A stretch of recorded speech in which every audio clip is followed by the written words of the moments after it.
Hello.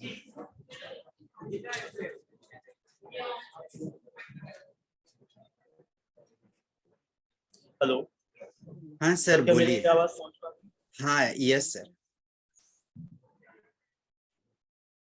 सर्वप्रथम बहुत बहुत सभी का स्वागत केंद्रीय विद्यालय जलगांव की ओर से आज के इस महत्वपूर्ण कार्यक्रम में, जो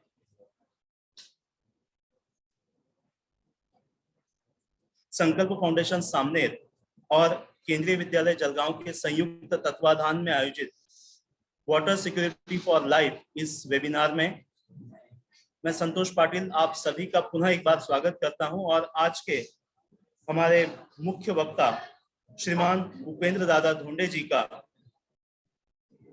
परिचय करवाना हमारे लिए बहुत गौरव की बात है। भूपेंद्र जी जन्म 1975 में हुआ और अपनी शिक्षा पीजी सेंटर शिवाजी यूनिवर्सिटी से प्राप्त की। एमएससी जियोलॉजी 1998 में उन्होंने पूरा किया। साथ ही 1998 बैच के यूपीएससी के माध्यम से आपने हाइड्रोलॉजिस्ट पद पर कार्य शुरू किया।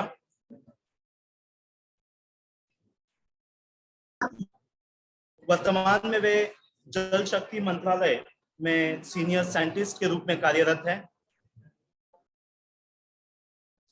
अभी तक उन्होंने जम्मू कश्मीर, महाराष्ट्र और तेलंगाना राज्य में अपनी सेवाएं दी है।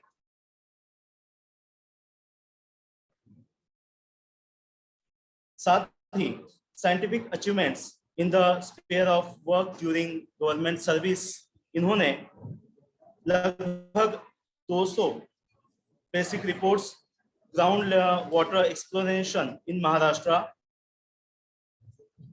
Village pond revitalization in Kathua, Jammu and Kashmir, spring studies in parts of Jammu and Kashmir and Maharashtra state, population studies in PCMC, Pimpri-Chinchwad Municipal Council, Pune, NAQIM studies in Solapur in Pune district and Jagtial district of Telangana, studies on effect of micro irrigation Ahmednagar, explanation reports for the state of Maharashtra, Telangana and Andhra Pradesh, groundwater monitoring in Jammu and Kashmir, Maharashtra and Telangana state, training and workshops from local to national level। निश्चित रूप से ground water के संबंध में और जल के संबंध में आपका कार्य उल्लेखनीय रहा है। सोशल रिस्पॉन्सिबिलिटी के तहत, एक सामाजिक बोध के तहत इजी वाटर लिटरेसी अर्थात सहज जल बोध अभियान के लिए भी आपको विशेष रूप से सराहा जाता है। आपके द्वारा लिखी गई किताबें आदर्श भूजल आराखडा, जल क्षेत्रातील तांत्रिकता, शहरी भूजल, निसर्ग बेट, सहज जलबोध तंत्र आणि शहरी नद्यांचा आक्रोश, शिव गोरक्ष योग इत्यादि प्रसिद्ध आहेत। इसी के साथ booklets on various topics related water sector.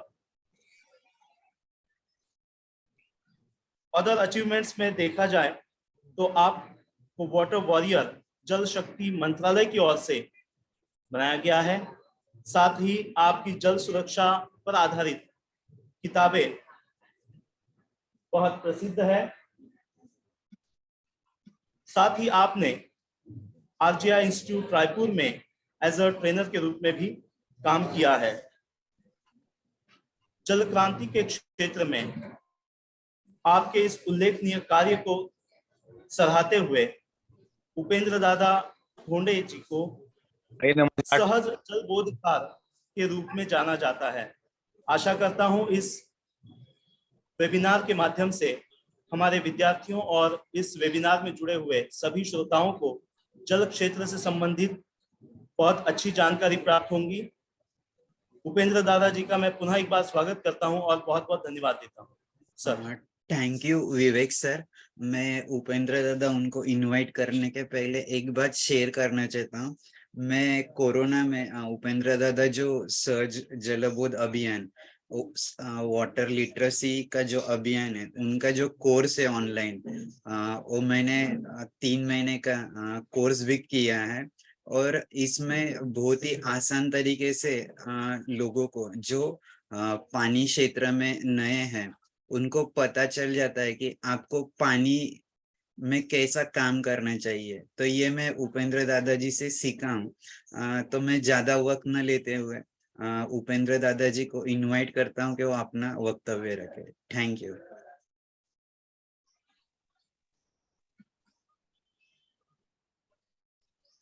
सभी को फिर से एक बार सुप्रभात।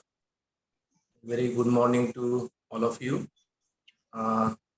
जो हमारे कुछ सहकर्मी हैं जो सहज जलबोध अभियान से संलग्न है, ऐसे कुछ सहकर्मियों को भी मैंने यहाँ पे से निमंत्रित किया था, क्योंकि जल सुरक्षा यह ऐसा विषय है कि यह विषय केवल एक आध स्कूल में या मैं जहाँ तक पहुँच सकता हूँ वहाँ पे जाके कुछ स्कूलों में अगर ये इस तरह का प्रबोधन किया जाए तो मुझे लगता है कि यह काफ़ी नहीं है।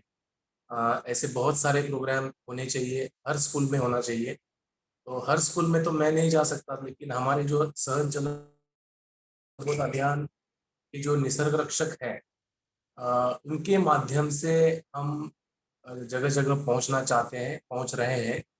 तो इसी को आधार मानकर हमने आज यहाँ पे कुछ हमारे जो सहकर्मी निसर्ग रक्षक हैं उनको यहाँ किया था, जो आज का यह प्रोग्राम देखेंगे और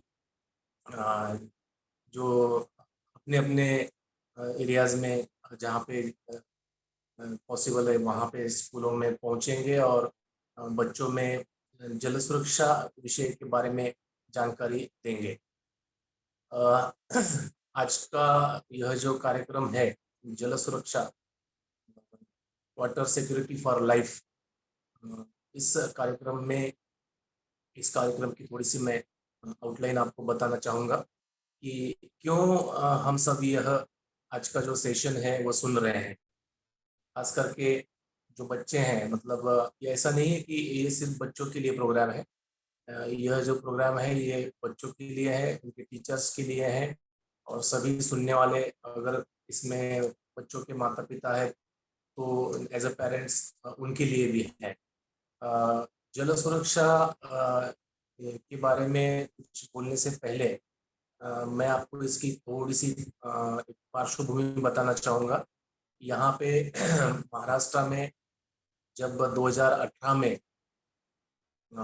मुझे जल सुरक्षा किताब लिखने के लिए बाल भारती ने निमंत्रित किया था, तो मुझे काफ़ी हर्ष हुआ और मैंने काफ़ी उत्साह के साथ उसमें पार्टिसिपेट किया। और यह जो किताब है 9th स्टैंडर्ड और 10th स्टैंडर्ड के लिए, उसमें उसको लिखने में मैंने अपना योगदान दिया। सरकार का, प्रशासन का यह बहुत ही सकारात्मक सरकार की जो एक सकारात्मक पहल है कि जल सुरक्षा जैसा विषय बच्चों के सामने सिलेबस के रूप में रखना, यह मेरे ख्याल से जल क्षेत्र के लिए एक क्रांतिकारी पहल इसको मैं बोल सकता हूँ। और यह जो विषय है, यह विषय बच्चों ने सिर्फ उसको एज अ ग्रेड मिलने के लिए या स्कोर करने के लिए या 9th और 10th में आपका एग्ज़ाम ख़त्म हुआ तो विषय से नाता भी छूट गया, इस तरह से इसको ना लेके इस विषय को आपको बहुत, जैसे आप सब बच्चे हैं तो आफ्टर 10th आप अलग अलग फील्ड्स में जाएंगे, कोई साइंस में, कोई आर्ट्स में, कोई कॉमर्स में, आगे जाके कोई डॉक्टर बनेगा, कोई इंजीनियर बनेगा, कोई अलग अलग क्षेत्रों में जाएगा। आप भले ही अपने करियर के लिए कोई भी क्षेत्र चुने, लेकिन पानी से जो नाता है, यह नाता छूटने वाला नहीं है। समाज में जितने भी क्षेत्र है और जितने भी क्षेत्र में काम करने वाले लोग हैं, वो कहीं ना कहीं प्रत्यक्ष या अप्रत्यक्ष रूप से पानी विषय से जुड़े हुए हैं। As a citizen also you are connected with water. So no domain is can be said that it is irrelevant to the subject water. So water is life. Why the title is water is life? Because it is the water is there. The subject water is there in every aspects of your life, and that is why it is not the subject to study only in the 9th and 10th and then forget about it. No, not like that. You need to understand the subject. First of all, you should be happy that you got such opportunity at such early age that to study this subject. If you see your teachers or the persons or your parents, like those who are who crossed their age of 40 or 50 like that, they have not got such opportunity. Okay, because in those days when we were studying, there was no such subject for the water. So when we progressed and we entered in different types of the careers, we were in assumption that we had nothing to do with this subject. If somebody asks someone, some lawyer or some doctor about the water and all these things, his reply will be there like, this is not my domain, or this is not my field. This is the technical subject and I am not related with that. But in true sense, it is not like that. Now the government, the NGOs, the people like us, since last 5-10 years, we started realizing that it is not the thing like there is a separate domain for water, but water is a subject. It is in every part of your life, every part of your career, and that is why persons like me or many more also, they started pursuing the thing to government that this subject water should be introduced at early age. In fact, we want this subject from the class of fifth. But anyhow, after lots of pursuance, at least now government agreed for that, and now they use the subject for 9th and 10th as well as 11th and 12th also. So that at least at the age of 13, 14, the child should understand the importance of this subject. And once he understands the core thing of the water security, it will help him to be a ideal citizen for the society, who protects the water, who understands the technicalities of the water, and who gives his inputs to the society and as well as government. So this is the basic aim of introducing this subject, water security. As you all know, why we are pursuing all these things, why this subject is so important. There is lots of things which were mentioned in your book. आपकी जो किताब है उसमें जो 9th और 10th की जो किताबें हैं उसमें हमने ABCD से लेके, जैसे हम स्कूल में जाते हैं ना कि स्टार्ट कैसे करते हैं कि जब 1st to 4th primary section रहता है उसको सिखाने का जो तरीका होता है टीचर्स का वो अलग रहता है, उसका सिलेबस अलग रहता है। बाद में 5th to 10 जाने के बाद में टीचर्स अलग तरीके से पढ़ाते हैं। 10th से आगे आप UG PG में जाते हैं तो वहाँ पे सिखाने का और सिलेबस का कुछ अलग तरीका होता है। अगर आप 1st to 4th के बच्चों के सामने अगर आप कोई मोटी सी किताब उनके हाथ में देंगे और बोलेंगे इसको पढ़ाई करो या वाटर समझो, तो वो बच्चा नहीं समझेगा वो, क्योंकि उसको उसके बेसिक्स पता नहीं है, तो वो इतनी बड़ी किताब लेके उसको तो एबीसीडी पढ़ना पड़ेगा, how to create the sentence वो पढ़ना पड़ेगा, how to understand the meaning of the sentence वो पढ़ना पड़ेगा।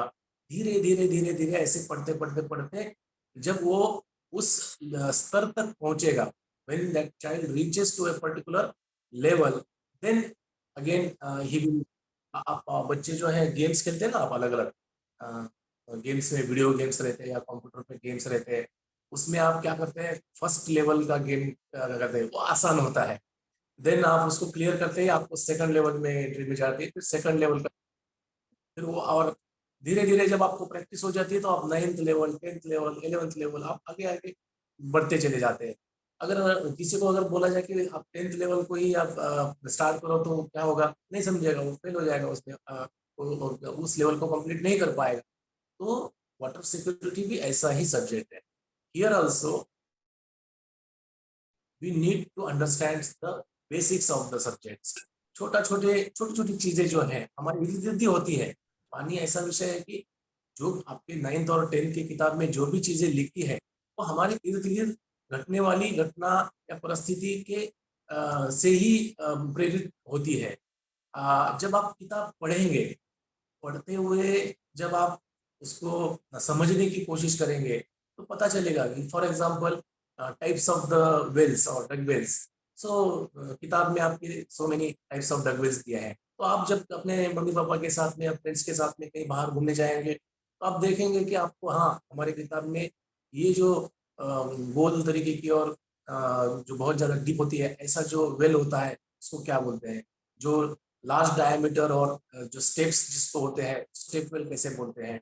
डिफरेंट डिफरेंट थिंग्स जो आपकी किताब में दिए है कि रोजमर्रा की जिंदगी में आपको हमेशा दिखने वाली चीज है।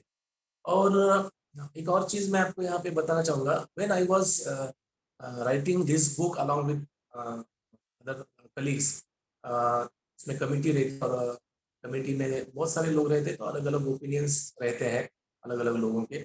और मैं क्योंकि इस विषय का सब्जेक्ट एक्सपर्ट होने के कारण मेरा ओपिनियन थोड़ा ज़्यादा मैटर करता है।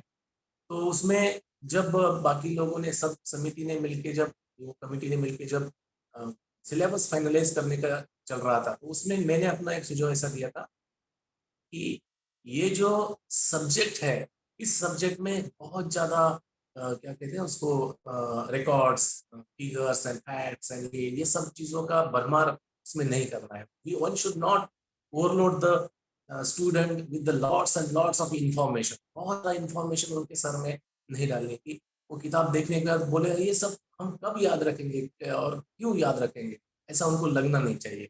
Basic reason was that we have to sensitize the minds of the students। हमारा 9th और 10th की जो वाटर सिक्योरिटी किताब का जो पर्पस है वो है बेसिकली टू सेंसिटाइज देम, उनको उस विषय में रुचि निर्माण करना, यह तो इस किताब का उद्देश्य है। उनको इंटरेस्ट डेवलप होना चाहिए, that is the basic aim of writing this book. So इसमें हमने ऐसा किया है कि आपके इर्द गिर्द घटने वाली जो छोटी छोटी चीजें हैं उसी को उसमें ऐड किया है। one that student while reading the book he should be able to relate himself with the facts he is observing around। so उसमें मैं समझता हूँ कि जितना आसान लैंग्वेज में हो सके उतना आसान लैंग्वेज में हमने किताब लिखने की कोशिश की है। और I hope children like to read it. उनको ये बहुत ज़्यादा, जैसे गणित के बारे में होता है ना, गणित में बहुत सारी फिगर्स एंड फॉर्मूलाज रहती है, तो उसमें बच्चों को थोड़ा सा, कुछ लोगों का रुझान कम होता है उसकी तरफ। लाइक दैट जल सुरक्षा जो किताब है वो आप जब पढ़ेंगे, नॉट एज ए सिलेबस, आप उसको एज अ स्टोरी बुक की तरह उसको पढ़ेंगे, एज अ हिस्ट्री बुक की तरह आप पढ़ेंगे और उसको समझने की कोशिश करेंगे, ऐसी मैं अपेक्षा कर रहा हूँ। ये सब चीज़ें जो है ये आपके जीवन में क्यों उपयोगी है, क्यों आपको ये किताब इंट्रोड्यूस की गई, उसके बारे में मैं आगे की कुछ स्लाइड्स है उसमें आपको मैं जानकारी दूंगा। और आई होप दैट ये सब जानकारी देखने के बाद as a student you will be encouraged to read your book in a positive manner, which I mentioned just before. Okay, So the basic reason of introducing this subject to you all is that currently the entire world is facing water shortage. When we say there is a climate change, there is a change in the pattern of the rainfall, there is a somewhere it is very less rainfall and which is resulting in a drought-like situation, and some other parts it's very high rainfall in a very short span of time and creating the flood situation which you in recent times you are seeing in the parts of the Maharashtra. So this sort of erratic rainfall, the increasing temperatures, the pollution, the decreasing forest, there are many reasons. Cumulative name we have given to all these reasons is the global climate change, and how it is affecting us. It is affecting us in the form of hunger. It is in the form of poverty, in the form of education issues, in the form of the sanitation issues, the diseases, the conflicts between two areas or between two tehsils, between two districts, between two states, and in fact between two countries also. And again, abstract of all these things is the biodiversity loss. And some persons even used to say that it is a danger to the mankind, or the it is a danger to the humankind. तो हमारा जो मानवीय जीवन का जो अस्तित्व है, उस अस्तित्व को ही आगे की कुछ जो समय है उसमें खतरा पहुंचेगा, मानव जात इस धरातल से नष्ट हो जाएगी, इस तरह की बातें भी कई विशेषज्ञ जो है करते हैं. सो जब हम ये सब बातें करते हैं, जब जो इंसान के सामने all the dangers and all the issues in front of the mankind, इसका जब हम बात करते हैं तो the entire issues are connected with the one thing, and that is the water shortage. So I think, yeah, slide is moving now. Yes, sir. Yes, sir. Yes. So these are some pictures which shows you how the water shortage is affecting this all the scenario.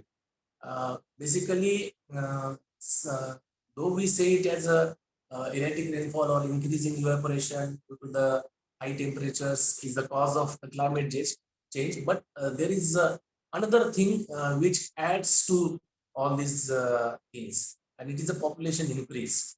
Because of the population increase, there are increasing needs of the water. There is a change in land use, there is a change in lifestyle.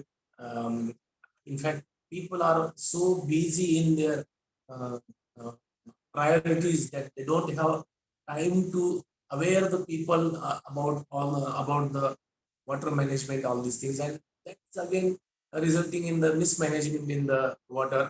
So all these things cumulatively increasing the intensity of this problem, this water issues. So this mismanagement is in all sectors. It is in domestic, जैसे कि आप बच्चे हैं, आप घर में जो जैसे बगीचे में पानी डालते हैं, या घर में क्लीनिंग एंड वॉशिंग के लिए पानी यूज करते हैं, घर में कई बार पाइप लीकेज होते हैं, इन सब चीजों से लेके इंडस्ट्री में, एग्रीकल्चर में, in every aspect of life, everywhere there is a mismanagement, at home, at office, in fact everywhere. And when we say mismanagement, who is doing it? Sometimes your parents, you might have heard about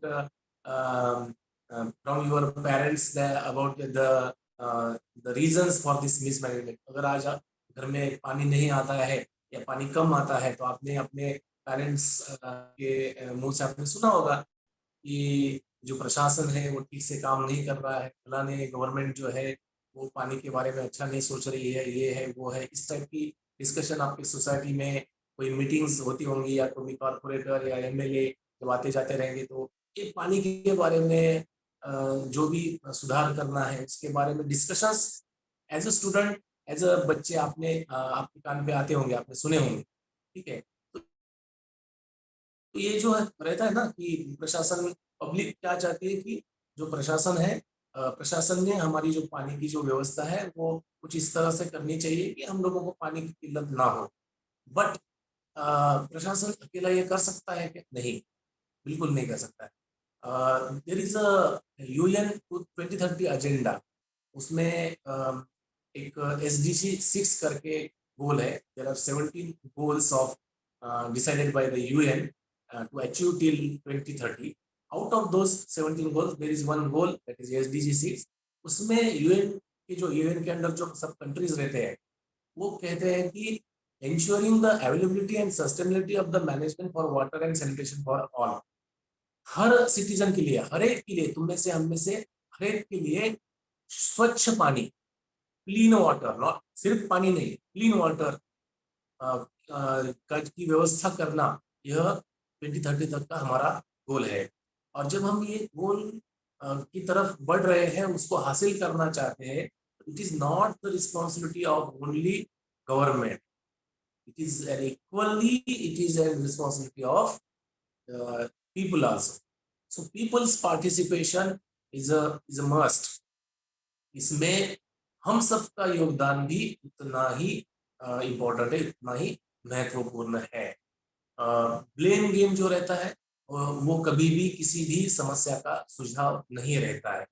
बहुत बार ऐसा होता है कि जैसे for example मेरी एक organisation है, जैसे मैं खुद एक गवर्नमेंट एम्प्लॉई, तो बहुत बार ऐसा लोग बोल सकते हैं कि as a government employee you are not doing your 100%, मतलब you are not performing your 100%। As a government establishment आपको जो करना चाहिए वो आप नहीं कर रहे हैं। समटाइम्स कोई एनजीओ होता है, बोलते हैं हम इतनी नदियों को जिंदा करेंगे, ये करेंगे, वो करेंगे, ऐसे बोलते रहते हैं, ठीक है। हमारे जैसा कोई एक्सपर्ट है ना, वो उनको बोलता है कि नहीं नहीं, ये ऐसा नहीं हो सकता है, आप जो बात कर रहे हैं हवा में बात कर रहे हैं, it is not practical at all and you are not following the technical things, so whatever you are telling to people, it is sometime it is misleading one. तो ऐसा हम उनके बारे में बोलते हैं। ये छोटे स्तर से लेकर बड़े स्तर तक सब जगह पे ये ब्लेम गेम जो है चलता रहता है। लेकिन इस ब्लेम गेम की तरफ लोगों ने कैसा देखना चाहिए, लोगों को कैसे पता चलेगा कि गवर्नमेंट ठीक से काम कर रहा है, नहीं कर रहा है, या कोई एनजीओ है वो सच में लोगों को जब ऐसी भाषण देती है तो उसमें कोई वास्तव उसमें कुछ है या नहीं है, ये हमें कैसे समझ, as a layman, as a student, as a person who is not directly connected with all this things, उनको कैसे समझ में आएगा ये।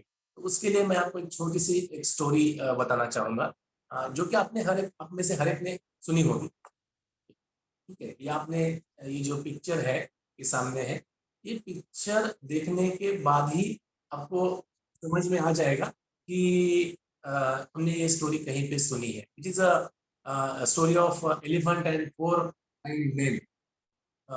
इसमें क्या होता है, दैट दोज ब्लाइंड मेन जो है, जो अंधे व्यक्ति है, उनको ये कहा जाता है कि आप जो है एक हाथी, वहाँ पे हाथी का पुतला वहाँ पे खड़ा किया था, तो उनको ये बताया नहीं जाता कि ये हाथी है, उनको ये कहा जाता है सामने कोई चीज है, आपके सामने कोई एनिमल है, आपको उसको टच करके बताना है कि what is that animal. So one of touches is, उसकी जो पूंछ रहती है उसको टच करता है, he is telling that this is animal which is having, it's a rope like animal. Somebody touches besides that animal and he says that it's not a rope, it's like a wall, ठीक है। somebody touches his उसका जो सुन रहता है उसको touch करता है, तो he tells that no no, it's not like a rope or it's not like a wall, it's snake. Somebody touches its that leg and he says no no, all three are wrong, this particular animal is like a pillar. So I would like to ask you student, जब ये story आप सुनते हैं तो आपके मन में क्या आता है, who is right among all these four? So naturally you all will be say that no no, all four are wrong, because it is a elephant. Okay, it's not pillar like, it's not rope like, it's not snake like, it's not a wall like. So it's an elephant. This you will tell because you are watching the picture, you are watching the entire picture. That is why you are able to say it is an element. But when you say it is an elephant and then you say that other 4 persons are wrong, I would like to say that other 4 persons are not wrong. They are also correct because they say, they talk what they feel. उनको जितना मालूम है, जितना मालूम हो सकता है, उतना ही वो कह रहे हैं, बोल रहे हैं. तो वो जो कह रहे हैं, बोल रहे हैं, वो गलत है क्या? वो गलत एब्सोल्युटली नहीं है, वो उनकी समझ है. तो इसी तरह से जब हम बोलते हैं कि फलाना गवर्नमेंट डिपार्टमेंट ठीक से काम नहीं कर रहा है, फलानी एनजीओ गलत है, ये गलत है, वो गलत है, जब हम औरों की गलतियां के बारे में बात करते हैं तो ऐसा नहीं होता कि वो गलत है, वो भी सही होता है, लेकिन उनके लिमिटेशंस में वो सही होता है. जब ब्रॉडर प्रोस्पेक्ट्स में हम जब उसको देखते हैं, जब हम सही मायने में एंटायर पिक्चर देखने के काबिल हो जाते हैं, तब हमें पता चलता है कि no, they are also correct, but they are correct in their part, their domain only. Now entire picture is very much clear before us. So similarly जब हम वाटर सेक्टर के बारे में बात करते हैं, जब आप एज अ स्टूडेंट सब्जेक्ट को पढ़ेंगे, आपके टीचर्स उसको ठीक से आपको समझाएंगे, आपके पेरेंट्स के थ्रू या फ्रेंड्स के थ्रू आप उसको सराउंडिंग से रिलेट करना सीखेंगे, तब जाके you will be able to see the water, the picture और the scenario of the water sector in a broader perspective. आपको सही मायने में वाटर सेक्टर को ठीक से देखने का नजरिया जो है वो आपके अंदर तैयार हो जाएगा. तब आपको पता चलेगा कि what Vishal ji is saying is also correct, what Upendra ji is saying is also correct. But when Vishalji and Upendraji are crossing each other, that means they are not knowing that they are talking in their only limitations. They are not ready to consider or understand the other part of the other perspective of the thing. And when हमारा जो सहज जलबोध अभियान है, इसका एक tagline है, उसमें हम बोलते हैं अवघाची महाराष्ट्र जल साक्षर करेगी. महाराष्ट्र इसलिए कि हम अपने आप को उतना ये नहीं मानते कि हम देश की या प्रदेश की बातें नहीं करते, हम राष्ट्रीय स्तर की या अंतरराष्ट्रीय स्तर की बातें नहीं करते हैं. हम चाहते हैं कि हमारे घर में कोई भी अच्छे काम की शुरुआत जो है हमारे घर से शुरू होनी चाहिए. तो पहले मेरा बेटा वाटर लिटरेट होना चाहिए, फिर मेरे पड़ोसी वाटर लिटरेट होने चाहिए, मेरे गांव, मेरा वार्ड वो लिटरेट होना चाहिए, तब जाके हम देश जो है वो अपने आप हो जाएगा. जो कहते हैं ना, थेंबे थेंबे तले साचे, बूंद बूंद से सागर बनता है. लाइक दैट हम सोचते हैं कि हम महाराष्ट्र में काम करेंगे, अपने लोगों को, अपने आसपास के लोगों में वाटर लिटरेसी लाएंगे, अपने आप इसका जो उजाला है, इसका जो लाइट जो है वो बाहर भी जाएगा और लोगों को. हमें उसके लिए अभी हमें सहज जलबोध में बहुत सारे out of the state invitations आते हैं, लेकिन हम कभी उसमें जाते हैं. हम कहते हैं ठीक है, आप अपनी तरफ से वहाँ पे जो भी कोशिश है, वहाँ पे भी गवर्नमेंट डिपार्टमेंट है, वहाँ पे भी एक्सपर्ट्स लोग हैं, आप उनको साथ में लेके कर सकते हैं. हमें महाराष्ट्र में करना है. सो अवघाची महाराष्ट्र जल साक्षर करेगी, इसका मीनिंग क्या है? इसका मीनिंग ये है कि हमें हमारे महाराष्ट्र के हर एक गांव का हर एक स्टूडेंट जो है, हर एक यूथ जो है, उसको वाटर लिटरेट करना है. और यह वाटर लिटरेसी जो है ये क्यों नहीं है? बिकॉज अभी जो मैंने आपको एलिफेंट की स्टोरी सुनाई, like that we want to create a broader perspective of the entire thing into your mind. आपको, आप जब बड़े होंगे, ये जल सुरक्षा सब्जेक्ट आपको जब इस लेवल पे क्यों इंट्रोड्यूस किया है, जब आप उसके बेसिक्स जानेंगे, जब आप धीरे धीरे बड़े हो जाएंगे, अलग अलग फील्ड में जाएंगे, फिर भी आपने जो जल सुरक्षा सब्जेक्ट में जो चीजें सीखी है, देखी है, आपके टीचर ने जो पढ़ाई है, वो सब चीजें जो है आपका साथ देगी आपके भविष्य में पानी को समझने के लिए. अगर आप में से कोई full time as an education, as a career अगर वाटर सेक्टर में आता है, कोई बात नहीं, लेकिन जो नहीं है, जो कोई अलग फील्ड चुनते हैं, उनको भी आपके जो बेसिक्स है वो जो है क्लियर हो जाएंगे। और एक आइडियल सिटीजन कंस्ट्रक्ट करने का जो एक प्रक्रिया रहती है, उस प्रक्रिया का यह एक भाग है। तो इसलिए हम वाटर लिटरेसी मिशन के अंदर जैसे कि बच्चों को वाटर सिक्योरिटी सब्जेक्ट जो है उसके बारे में ज़्यादा से ज़्यादा अवेयर करने की कोशिश करते हैं। आपकी जो किताब है उसमें बहुत सारी चीज़ें दी हैं। जैसे मैंने आपको थोड़ी देर पहले बताया था कि हम एकदम से आपको कोई जो पीएचडी स्कॉलर की बुक है अगर वो प्राइमरी स्टूडेंट के सामने रखेंगे तो वो नहीं समझ पाएगा ना। बेसिक्स सिखाने पड़ेंगे। तो बेसिक्स इसमें क्या होते हैं, जैसे कि for example this slide is showing you the water cycle. तो वाटर साइकिल क्या होता है, बहुत अच्छे से रिलेट कर सकते हैं इसको। मतलब उसको कोई किताब में पढ़ के ही वो समझेगा ऐसी बात नहीं है कि किताब में पढ़ने के बाद अपने आप को सराउंडिंग से रिलेट करोगी। बहुत ज्यादा टेम्परेचर होने के बाद क्या हो जाएगा, वाटर जो है वो वेपर हो जाएगा उसका, वो उसको हम इवेपोरेशन प्रोसेस बोलते हैं। तो समंदर तो इतना बड़ा पानी है, अगर सूरज की इतनी ज्यादा रोशनी अगर समंदर के ऊपर पड़ती होगी तो कितना इवेपोरेशन होता होगा, ये आपके माइंड में आता है ना। ठीक है, तो ये इवेपोरेशन अगर इतना ज्यादा होता है तो जो भी जो उसकी जो वेपर है वो आकाश में कहाँ जाती होगी, किधर जाती होगी, ऐसे सवाल आपके मन में आने चाहिए। तो यह बादल के स्वरूप में एक जगह से दूसरी जगह पे, जैसे कि प्रेशर डिफरेंस रहता है उसके हिसाब से, ज्योग्राफिकल कंडीशन के हिसाब से एक जगह से दूसरी जगह जाती है। जब यह टेम्परेचर, जैसे कि ज्यादा टेम्परेचर होने से वेपर बनता है, कम टेम्परेचर होने की क्या बात क्या होगा, अगेन इट विल कंडेंस। तो कंडेंसेशन प्रोसेस उसमें आ जाती है, फिर वो बारिश के रूप में जमीन पर आती है। जो पानी है, जैसे कि आप देखते हैं कि आपने फिजिक्स में पढ़ा होगा कि there is a rule of gravity. Gravitation का रूल क्या होता है, टुवर्ड्स स्लो, ऊपर से नीचे की तरफ जो होता है ना, ग्रेविटी रूल में आपको सिखाया जाता ना, अगर ऊपर कोई चीज पकड़ ली उसको छोड़ दिया तो वो कहाँ जाएगी, अगर यहाँ इस लेवल पे मैंने पकड़ लिया उसको और छोड़ दिया तो कहाँ जाएगी, वो ऊपर नहीं जाएगी, वो नीचे जाएगी।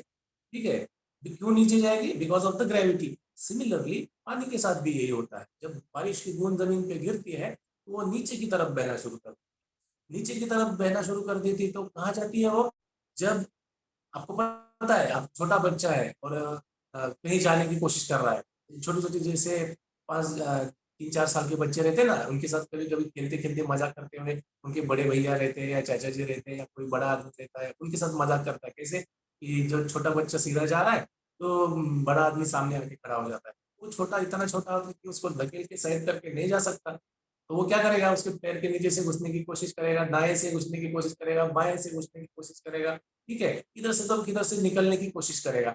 अगर निकलने में कामयाब रहा, उतनी जगह उसको मिल गई तो निकलेगा, नहीं मिल गई तो वहीं खड़ा रहेगा। ठीक है, पानी का भी ऐसे ही होता है। पानी में क्या होता है कि वो जमीन के अंदर, जमीन पर गिरता है तो सबसे पहले तो उसको, तो उसकी डायरेक्शन तो स्ट्रेट है ऊपर से नीचे, तो सबसे पहले वो जमीन पे गिरने के बाद नीचे ही जाने की कोशिश करेगा, जमीन के अंदर ही जाने की कोशिश करेगा। तो इसको साइंटिफिक लैंग्वेज में क्या कहेंगे, it will try to percolate underground और इनफिल्ट्रेट अंडरग्राउंड। ठीक है, जमीन के अंदर जाने की कोशिश करेगा। जब जो जमीन है वो अंदर जाने का कितना मौका देंगी, जितने उसमें पोर्स होंगे, जितने उसके अंदर छिद्र होंगे, जमीन जितने उसके अंदर फ्रैक्चर्स या joints, what ever the ways which can get the water underground, वो वेज जितने अवेलेबल है उतना पानी जाएगा। उससे ज्यादा पानी है तो क्या हो जाएगा, इट विल बी ओवरफ्लो, उसको हम रन आउट बोलते हैं। ओवरफ्लो होके कहाँ जाएगा,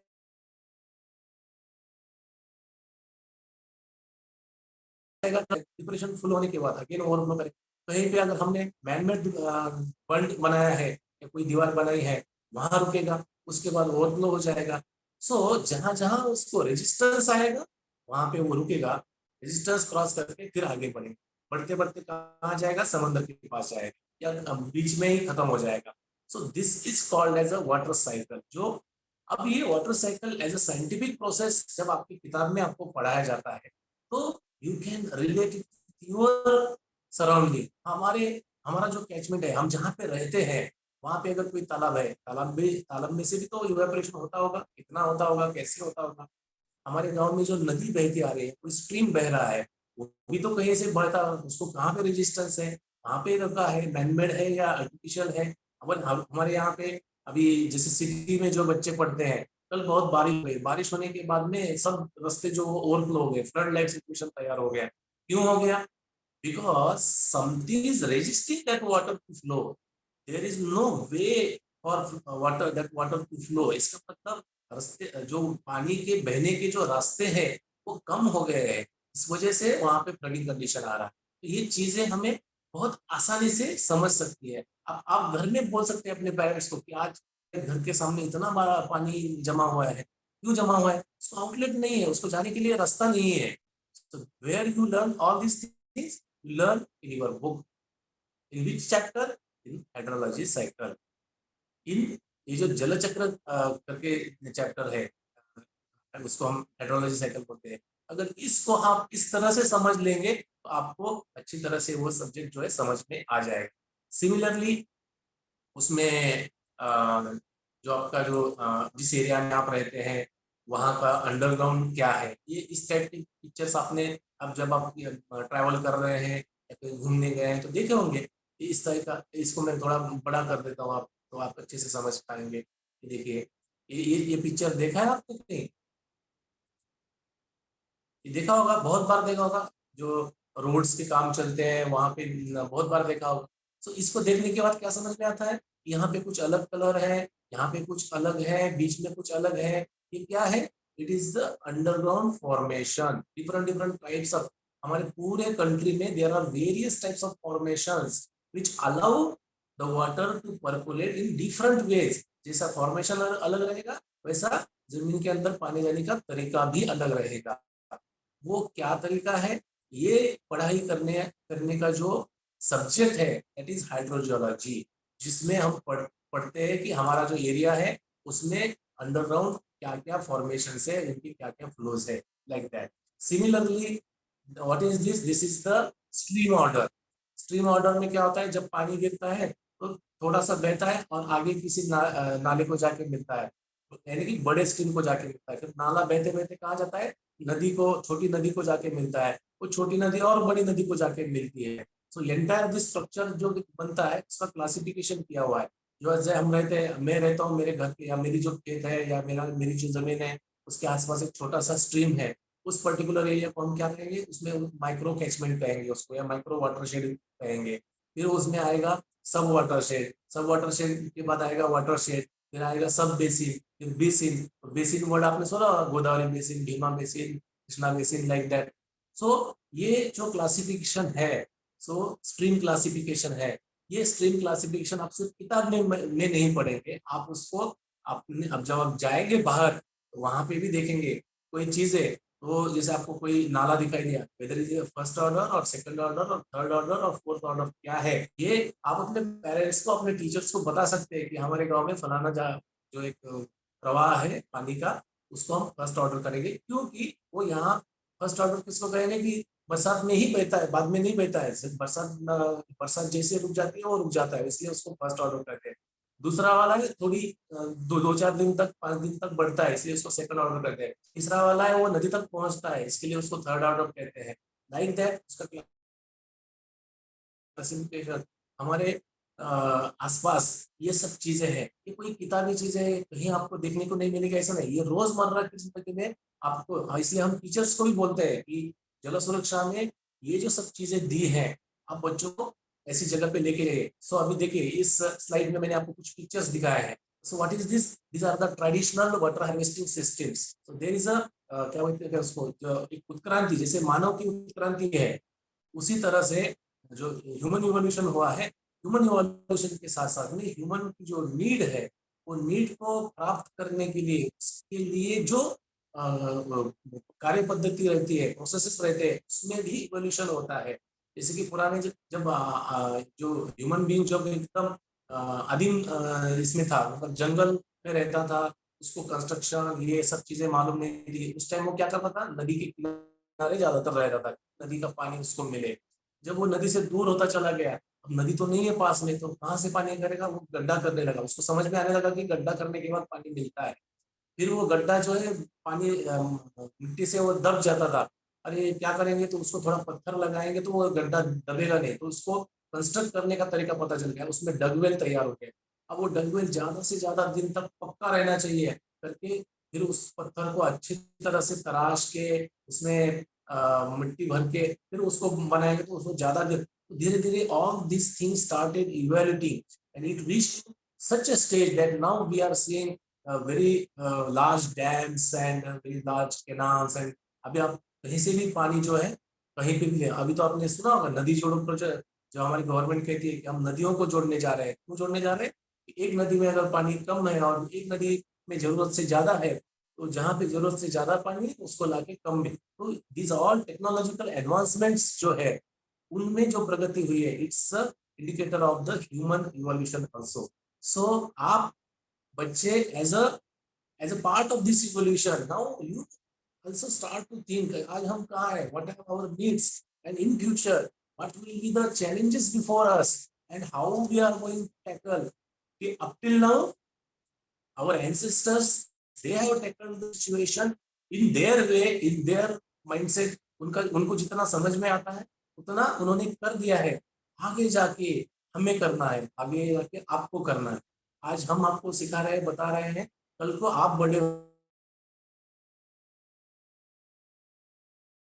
है उनको पता नहीं। ये जो टेक्नोलॉजिकल इवोल्यूशन है इस तरह से होता है। इसमें जैसा आपका जो टोटल आपका जो सब्जेक्ट है जल सुरक्षा, उसमें हम generally components of the watershed पढ़ाते हैं। व्हाट आर द कंपोनेंट्स, मतलब जैसे कि आप जिस एरिया में रहते हैं, तो जैसे हाइड्रोलॉजिकल साइकिल तो आपने देख लिया, इस हाइड्रोलॉजिकल साइकिल को अफेक्ट करने वाले कौन से कंपोनेंट रहते हैं। तो सॉइल टाइप्स रहती है, जियोलॉजी रहती है, टोपोग्राफी रहती है, वेजिटेशन रहता है, land cover, man made interventions उसमें रहते हैं। इन सब चीजों को ये जो कंपोनेंट्स है, how they affect the hydrological processes, means evaporation और ट्रांसपिरेशन और कंडेंसेशन और the run of, all this things उसको कैसे अफेक्ट करते हैं, ये सब चीजें जो है आपकी जल सुरक्षा किताब जो है उसमें आपको पढ़ाई जाती है। और so that you will be better to understand how to tackle with all these things, which things, the deforestation, the greenhouse effect, the population increase, the destruction of the marine ecosystem, etc etc। इन सब चीजों को tackle करने के लिए क्या करना चाहिए, यह आपको इस चीज में समझ में आ जाएगा। सो बट होता क्या है, कहने के लिए तो बहुत ज्यादा हम कह सकते हैं कि जैसे कि आज का ये सेशन है या आपकी जो किताब है उसमें, या बहुत सारी जगह पे प्रॉब्लम्स, इश्यूज एंड रेमेडीज बहुत अच्छी तरीके से बताई जाते हैं कि जैसे कि अभी पानी की कमी, तो डिसैलिनेशन जैसा इफेक्ट है उसको करके हमारी पानी की पूर्ति की जाती है। सरफेस वाटर स्टोरेजेस ज़्यादा से ज़्यादा बढ़ाए जाते हैं, डैम्स बनाए जाते हैं, लेक्स और पॉन्ड्स बनाए जाते हैं, ग्राउंड वाटर रिचार्ज ज़्यादा से ज़्यादा कैसे करना है इसके बारे में कहा जाता है। There are many things. Agriculture sector में पानी, जैसे पहले जो आपकी जो खेती है उसमें जो क्रॉप्स के लिए वाटर रिक्वायरमेंट्स रहती है उसका अलग तरीका होता था, आजकल उसमें भी इनोवेशंस आए हैं। जैसे for example the drip irrigation system, now people, the farmers, they are knowing the importance of the drip irrigation system. Again, there is a evolution in that. Not only drip irrigation, but there are certain things which are able to मतलब soilless agriculture जिसको बोलते हैं, उसमें innovations आ रहे हैं। Plenty of things, industry में recycling आ रहा है। So whether all these things will result in our achievement of our goal which we have decided for the 2030। सो अगर उसमें इस गोल को अगर आपको हासिल करना है 2030 तक या उसके भी आगे, आज के डेट में हम 2030 की बात कर रहे हैं, आप जब बड़े होंगे तो आपके लिए अगर वो 2050 का गोल होगा, 2070 का गोल होगा। So generation has to think about the future generations. आज हमें पास्ट जनरेशन से हमें सबक लेना है, हमारे एंसेस्टर्स ने क्या किया है उसमें हमको हमको कुछ उसमें हमारी बुद्धि और हमारी शक्ति के हिसाब से ऐड करना है और आगे की जनरेशन के लिए उसको कैरी फॉरवर्ड करना है। अगर आपके एंसेस्टर ने ये नहीं किया होता तो क्या होता, आज हमको जितना पानी मिल रहा है इतना भी नहीं मिलता, आज हमें ड्रॉट सिचुएशन फेस करनी पड़ती। अगर हमारे एंसेस्टर्स ने इसके बारे में अच्छे से काम किया करके आज हमको पानी मिल रहा है, तो हमारी भी ये जिम्मेदारी है कि हम आगे की जनरेशन को भी एक अच्छा भविष्य देने के लिए, अच्छा पर्यावरण देने के लिए कोशिश करें। लेकिन very sadly what happens you see here in the name of religion, in the name of the modern lifestyle, in the name of the carelessness or casualness, we are hurting our environment. हम क्या कर रहे हैं? देखिए, हम जैसे bridge में से जाते हैं, घर का कूड़ा कचरा है सीधा नदी में फेंक देते हैं। हमारे गांव का जो नाला है वो कितना गंदा हो गया है, उसको हम नहीं समझते कि हमारी जिम्मेदारी है या हमारी वजह से है। ठीक है, ये इस फोटो में एक ये मैं थोड़ा और एनलार्ज करने की कोशिश करता हूँ। ये देखिए हमारे मित्र है और आपको एक चीज दिखा रहे हैं। आपको दिख रही है ये चीज? ये क्या है? अभी मैं अगर ये लाइव प्रोग्राम होता तो मैं बच्चों के साथ बहुत सारी बातें कर सकता था, लेकिन बिकॉज ये ऑनलाइन है तो थोड़ा इंटरेक्शन कम हो रहा है। शायद कुछ बच्चों को तो बोर भी हो रहा होगा। ठीक है, लेकिन कोई बात नहीं। I will assure you that whenever next time it is possible, I will try to physically come before you so that we will have a good interaction. Or in other ways also, if the online systems made like that, if children wants to interact with me, then also it is very much welcome. So अभी ये photo देखिए, ये photo में क्या दिख रहा है आपको? एक अंकल है, वो अंकल क्या कर रहे हैं? किसी चीज की तरफ उंगली दिखा रहे हैं। क्या दिखा रहे हैं? तो अगर आपको पूछेगा तो आप में से जवाब आएगा, एक पाइप है, पानी नाला बह रहा है, उसमें से वो नाला नहीं है, वो क्या है? वो नदी है।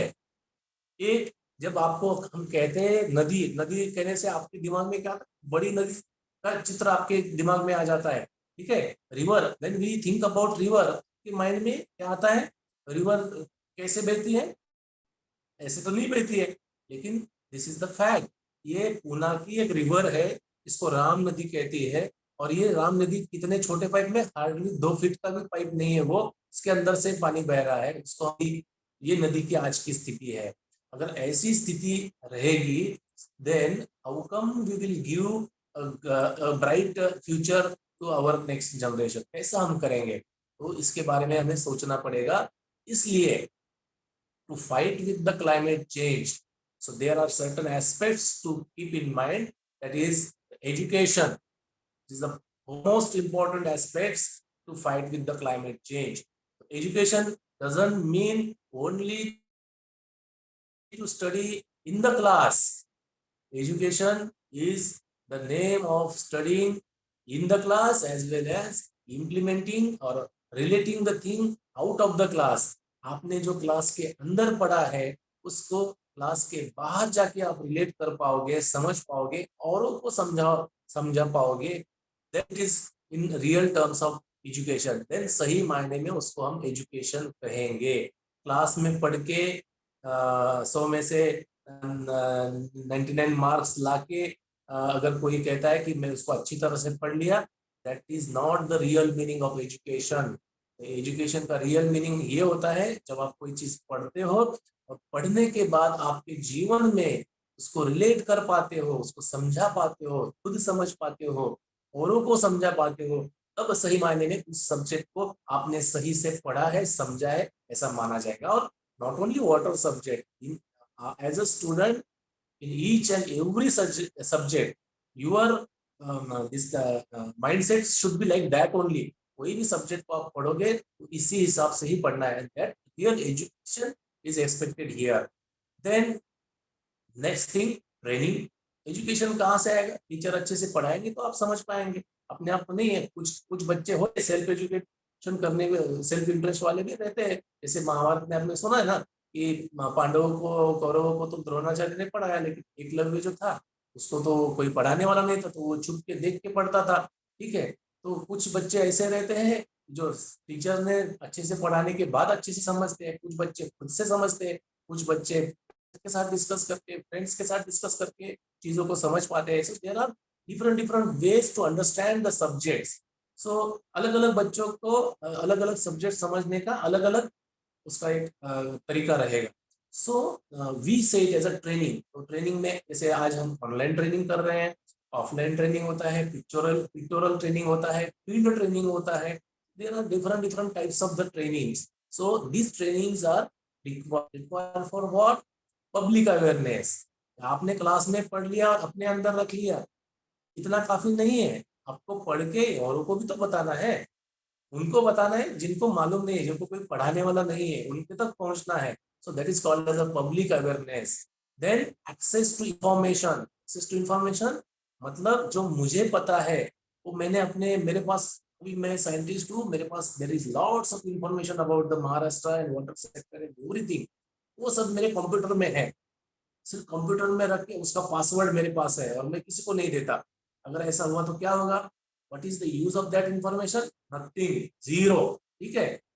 For making the use of this information, I have to give you all access to this information. मेरे पास जितना है ज्ञान बांटने से बढ़ता है. पूर्वजों ने कहा है ज्ञान अपने पास रखने से नहीं बढ़ता है. मैंने खूब किताबें पढ़ी, ये पढ़ा, वो पढ़ा, वो पढ़ा, वो पढ़ा, मैं बहुत ज्ञानी बन गया. ज्ञानी बन गया क्या सच मायने में? नहीं. ज्ञान का तो बहुत बड़ा भंडार मेरे पास है, बट मैं ज्ञानी नहीं हूँ. ज्ञानी कब कहलाऊंगा? When I give access to information to others. मैं यह ज्ञान जो है औरों तक पहुंचाऊंगा, औरों को बताऊंगा. ठीक है. So this access to information is very much important aspects in your water security. अब ये किसको देना है? पेरेंट्स बच्चों को पढ़ाते रहते हैं, बच्चे अपने फ्रेंड्स के साथ बात करते रहते हैं, टीचर स्टूडेंट्स को पढ़ाते रहते हैं, कलीग्स आपस में बात करते हैं. सो this sort of interaction is important. Public interaction. ऐसा नहीं है कि कोई सब्जेक्ट, आपको पता होगा जब आपके टीचर पढ़ाते हैं, टीचर जब पढ़ाते हैं कोई चीज, आप ऐसा पुतले की तरह बैठ के सुनते हैं. जब आपको टीचर और कोई आपस में गड़बड़ कर रहा है, कुछ बात कर रहा है, तो टीचर उनको डांटते हैं, चुप बैठो, कॉन्सेंट्रेट करो, इसको ध्यान से सुनो. ठीक है. और ध्यान से सुनो. कुछ बच्चों को ध्यान से सुनने में समझ में आता है, कुछ बच्चों को क्या होता है, ऐसा ध्यान से एकदम टीचर इधर उधर हिलने डुलने नहीं देती है. टीचर की तरफ भी देखना है, टीचर बात कर रहे, देखते देखते कब सपनों में खो जाते हैं, नींद आ जाती है, पता ही नहीं. ऐसा कुछ बच्चों के साथ होता होगा ना. ठीक है. फिर टीचर है उसको जगह, या उसका जो फ्रेंड है उसको जगह, तो अरे सो गए हो, ऐसा नहीं होता है. तो वो कंसंट्रेशन करते करते हो जाता है. कुछ बच्चों को ऐसा भी होता है, टीचर्स ऐसे भी होते हैं कि वो क्या कहते हैं, वो इंटरेक्शन करते हैं, वो बच्चों के साथ बात करते हैं. अच्छा तुम बताओ, तुमने लास्ट टाइम डैम कब देखा था, तुम किसी कुएं पे कब गए थे, तुम्हारे यहाँ पे जो पानी आता है वो कहाँ से आता है. बच्चों को सवाल करते हैं. जब सवाल करते हैं तो बच्चा सोएगा क्या? बच्चा नहीं सोएगा. वो बताएगा कि हाँ हमारे गांव में कुआं है, हमारे यहाँ पे नल से ऐसे ऐसे पानी आता है, हमारे यहाँ इतने लीटर की टंकी है. ये इन्फॉर्मेशन जब बच्चा बताता है, कोई बच्चे बता पाते, कोई नहीं बता पाते. So this sort of interaction should be there. मतलब अगर ये इंटरेक्शन है, टू वे इंटरेक्शन अगर है, टीचर और स्टूडेंट के बीच में टू वे इंटरेक्शन होना चाहिए, स्टूडेंट्स और पेरेंट्स के बीच में टू वे इंटरेक्शन होना चाहिए, स्टूडेंट के बीच में भी इंटरेक्शन होना चाहिए. जब आपके स्कूल में होता है कि नहीं, आई डोंट नो, लेकिन मोस्ट स्कूल में होता है, हो सकता है आपका केंद्रीय विद्यालय तो मेरे हिसाब से होता होगा कि देयर आर ग्रुप डिस्कशंस. ठीक है. आप टीचर्स आपको एक टॉपिक देते हैं और आपको आपस में डिस्कस करने के लिए बोलते हैं, छोटे छोटे ग्रुप करते हैं और उसमें आपको बोलते हैं कि हाँ आप इसमें डिस्कस करो और इसका क्या आउटपुट आता है हमको बताओ. So such sort of participation is necessary. हमें ऐसा नहीं है कि सामने से सिखाया जाए, हम सिर्फ हमारे कान सुन रहे हैं, आंख देख रही है और दिमाग समझने की कोशिश कर रहा है. This is not sufficient. आपको दोनों वे से कोशिश करना है. आपको किताब में जितना पढ़ाया गया है, अगर कोई टीचर है, अगर वो कोई चीज पढ़ा रहा है किसी के बारे में और बच्चा तुरंत उसका जो इंथुसियाज्म है वो जनरेट होता है, सर सर सर हमारे गांव में एक तालाब है, तो अगर टीचर उसको बोलेंगे नहीं चुप बैठो मैं क्या पढ़ा रहा हूँ उसको ध्यान से ऐसा बोलेंगे तो क्या होगा, उसका इंथुसियाज्म खत्म हो जाएगा बच्चे का. तो टीचर अगर बोलते हैं अच्छा तुम्हारे गांव में तालाब है, कितना बड़ा तालाब है, कब गए थे तुम वहां पे, ये अगर पूछेगा तो बच्चा खुश हो जाएगा. हाँ सर मैं मेरे चाचा के साथ में गया था तालाब में, तालाब के पास में ऐसे ऐसे प्रोग्राम था, वहां पे हम गए थे, वहां पे एक गेस्ट आए थे साइंटिस्ट, उन्होंने बताया था कि ये तालाब का पानी जो है कम होने का खतरा है, इसको ये चीजें करनी चाहिए. ऑल दिस इंफॉर्मेशन ये बच्चा जो है, जो वहां पे तालाब के पास में अपने चाचा के पास जाके सुना था, अपने टीचर को बता रहा है. इस प्रोसेस में क्या होता है, उस बच्चे का जो बेसिक्स है वो पक्का हो रहा है. अगर उसमें कुछ गलत बता रहा है तो टीचर बोलेगा नहीं नहीं नहीं वो जो साइंटिस्ट अंकल थे वो ऐसे नहीं बता रहे थे, ऐसे बता रहे थे. ठीक है. तो इसको टीचर ठीक करेंगे. सो this sort of interaction, this sort of public participation is necessary. और ये पब्लिक पार्टिसिपेशन सिर्फ टीचर और स्टूडेंट के बीच में होना चाहिए क्या, या सिर्फ पेरेंट्स और स्टूडेंट्स के बीच में? नहीं, यह इंटरेक्शन सभी का करना चाहिए। ये एनजीओ के बीच में इंटरेक्शन होना चाहिए, ये गवर्नमेंट डिपार्टमेंट्स के साथ इंटरेक्शन होना चाहिए, ये स्टेट टू स्टेट इंटरेक्शन होना चाहिए, यह इंटरनेशनल लेवल तक इंटरेक्शन होना चाहिए। When all these things, the education, the training, the public awareness, the access to information, the public participation and cooperation from local to international level, यह सब जब हम हासिल करेंगे तब जाके सही मायने में we will have a final competent solution of the problem. So to achieve this, we have to learn the subject water security, and that is why we have given title water security is a life, because आपको जीवन में यशस्वी होना है, you want to be a successful life, a satisfied life, then we have to learn on above aspects: education, the cooperation, the awareness, and etc. So now who will start? आपके teachers को पहल करनी चाहिए, as a student आपको पहल करनी चाहिए, as a NGO पहल करनी चाहिए। Who will start, who will take the lead, who will do all this things? ये मेरा काम है ऐसे मुझे लगता है क्या? मैं साइंटिस्ट हूँ तो मुझे आपके पास आके चाहिए कि आपके टीचर को लगा, जैसे अभी आप आज का प्रोग्राम है, आज के प्रोग्राम में किसने पहल की? विशाल अंकल को लगा कि ये ऐसा ऐसा प्रोग्राम होना चाहिए, या आपके टीचर को लगा ये ऐसा ऐसा प्रोग्राम होना चाहिए, या मैंने बोला विशाल अंकल को कि ऐसा ऐसा प्रोग्राम होना चाहिए? आपको नहीं मालूम है। विशाल अंकल ने इसका पुढाकार लिया है, या साइंटिस्ट अंकल ने लिया है, या टीचर अंकल ने लिया, किसने लिया है आपको नहीं पता, एज ए स्टूडेंट आपको नहीं पता, लेकिन आपने आज एक प्रोग्राम देख लिया, ठीक है। उसमें आउटपुट क्या आ गया? आपको जल सुरक्षा का महत्व समझ में आ गया। अभी आप कल से, अगर आपको महत्व समझ में आ गया है, तो कल से आप इस सब्जेक्ट को डिफरेंट पर्सपेक्टिव से, not as a score subject, not as a compulsory subject, आप उसको कंपल्सरी सब्जेक्ट या स्कोरिंग सब्जेक्ट या ग्रेडिंग सब्जेक्ट के हिसाब से नहीं पढ़ेंगे। आप उसको हमारा फ्यूचर जो है, मेरा फ्यूचर, अपना फ्यूचर जो है, उस फ्यूचर को अच्छा बनाने के लिए जरूरी इंफॉर्मेशन ऐसा सोच के उसको पढ़ेंगे, ठीक है। तो इसमें किसने लीड लिया? That is not at all important. Teacher ने लिया, विशाल अंकल ने लिया, मैंने लिया, इसने इस प्रोग्राम को सक्सेसफुल करने के लिए एफर्ट्स किए, that is not at all important. उनको लगा, उन्होंने किया। विशाल अंकल को लगा कि एक स्कूल में ऐसा प्रोग्राम होना चाहिए, वो कर रहे हैं, और भी स्कूल में वो प्रोग्राम करेंगे। आपके टीचर्स को लगा कि एक साइंटिस्ट को हमारे स्कूल में बुलाना चाहिए, उनको बच्चों के साथ में इंटरेक्शन करने के लिए, बात करने के लिए बुलाना चाहिए, तो टीचर ने किया वैसे। आपको भी लगा कि हमारे टीचर ने हमारे लिए प्रोग्राम अरेंज किया है, तो हमको सुनना चाहिए, ठीक है। Everybody played their own role, ठीक है। अब मैटर ये नहीं करता है कि who has played which role, क्या रोल किसने प्ले किया, that is not at all important. Important is what will be the output, that is most important thing. और नाउ अगर ये इंटरेक्टिव प्रोग्राम होता, अगर मैं आपके साथ बात करता, तो मैं आपको एक सवाल पूछता था कि आज का ये जो प्रोग्राम है, इसका आउटपुट क्या है? आप मुझे कुछ प्रॉमिस करेंगे, आप मुझे कुछ बताएंगे, आप मुझे next time through your teacher और through your this organizer of the program, इनके through I want an assurance from you all.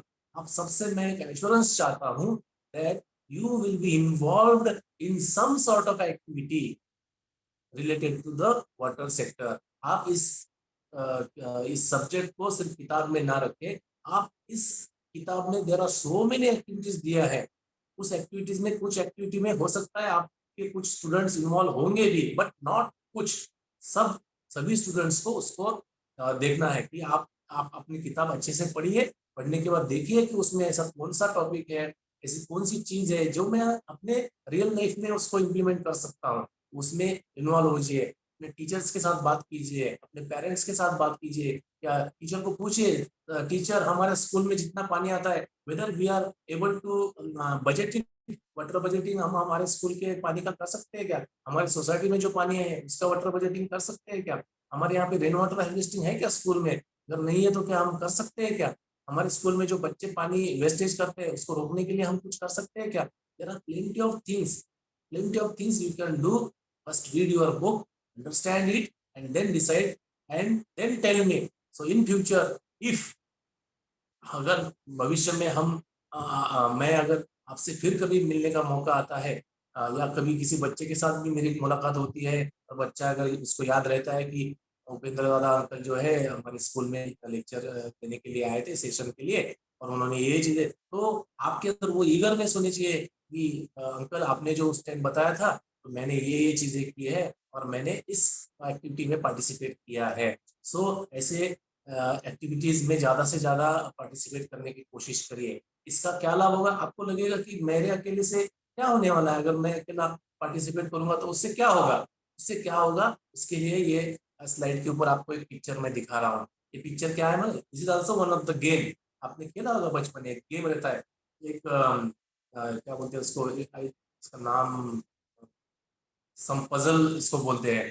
तो इसमें छोटे छोटे टुकड़े होते हैं, उसका जो बैक है वो या तो प्लेन रहता है या उसके ऊपर नंबर रहते हैं, बट उसका कोई मीनिंग नहीं रहता। उसकी जो बैक साइड है, अपोजिट साइड जो है, उसमें कुछ ऐसा चीज रहती है जिसकी मीनिंग होती है। When you are able to connect all these pieces together, when we उसको हम जब उल्टा करते हैं तो क्या होता है, सम मीनिंगलेस पिक्चर डेवलप। अभी जैसे ये भारत का नक्शा है, ठीक है, ये हमको पता नहीं था, जोड़ने से पहले पता नहीं था, लेकिन जब जोड़ने के बाद हमने उल्टा करके देखा तो ये भारत का नक्शा बन गया, एक पिक्चर क्लियर कर बन। वाटर सिक्योरिटी में भी ऐसा ही है। वाटर सिक्योरिटी में ये टुकड़े हैं, कौन से टुकड़े हैं, द ब्यूरोक्रेसी यानी कि प्रशासन, the farmers, the politicians, the social workers, the celebrities, the events, the businessman, the financiers, the innovations, the religion, the traditions, the scientist, everything. There are plenty of pieces which we have to connect with the water knowledge.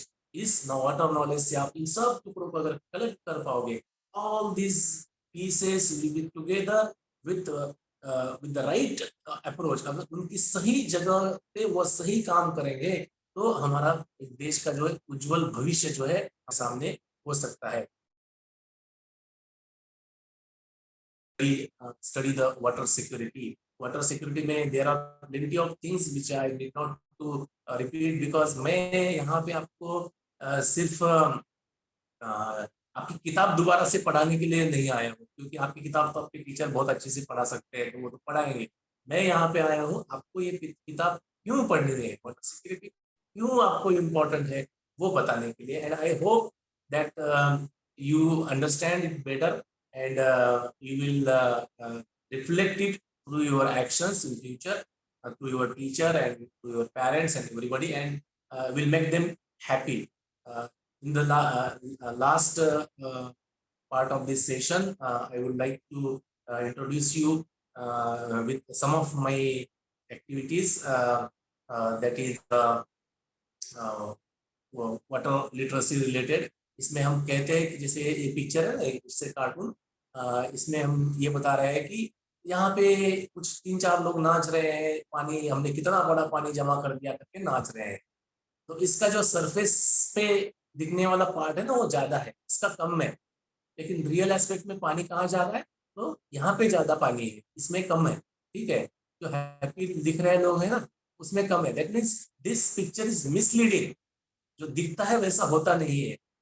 तो आपको उसको understand करने की जरूरत है, और वो understand कहाँ से होगा, वाटर लिटरेसी से। और ये वाटर लिटरेसी जो है का जो different modes of water literacy है, इसमें जैसे किताबें लिखना, सेशंस कंडक्ट करना, फील्ड प्रोग्राम्स कंडक्ट करना, एक्चुअल एक्टिविटीज कंडक्ट करना, इसके थ्रू हम ये वाटर लिटरेसी हम ज्यादा से ज्यादा तक पहुंचा सकते हैं।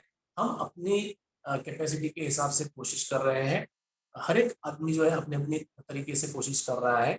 And we expect that you students should all join with this movement and spread the water literacy as far as possible as per your capacity. ऐसा नहीं कि हम बच्चों से बहुत ज्यादा बड़ी एक्सपेक्टेशन नहीं कर रहे हैं, आपको जो किताब दी है उसको आप अच्छे से समझ लो, अच्छे से पढ़ो, यही आप अपने आप वाटर लिटरेसी का एक पार्ट होगा। एंड ऐसा नहीं है कि कभी भी ऐसे दिमाग में मत लाइए कि ये मैंने इसमें 99 मार्क लाए तो बस मेरा काम हो गया। काम 99 मार्क ला के होता नहीं है, वहां से शुरू होता है, ये आप समझ लीजिए। ये बताने के लिए आज मैं यहाँ पे था। मेरे ख्याल से टाइम कुछ एक्सटेंड हो गया बच्चों के साथ बात करते करते। अगर यह इंटरेक्टिव प्रोग्राम होता तो शायद 2 घंटे भी कम पड़ते थे, लेकिन फिर भी आप सभी ने बड़े पेशेंटली सुना है। इसके लिए मैं सबका धन्यवाद करता हूँ, बच्चों का खास करके। बाकी टीचर्स और ऑर्गेनाइजर्स का तो धन्यवाद है ही।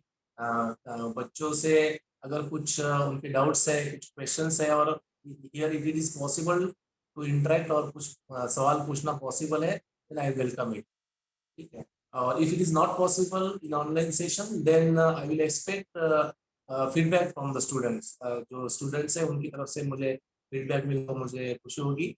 फीडबैक में स्टूडेंट्स हैज टू टेल कि ये जो आज का जो सेशन है उससे आपको क्या सीखने को मिला, या if it is possible right now, any one of student, one or two student, one girl student, one boy student can talk and let me know what they learned from today's more than 1 hour session. Thank you very much. Thank you very much, sir. Sir, is it possible to interact with student? Please unmute, sir. Let the mic reach to student, and let me hear the voice of the student and his opinion about the session, if it's possible. Student can come near the mic and he can talk.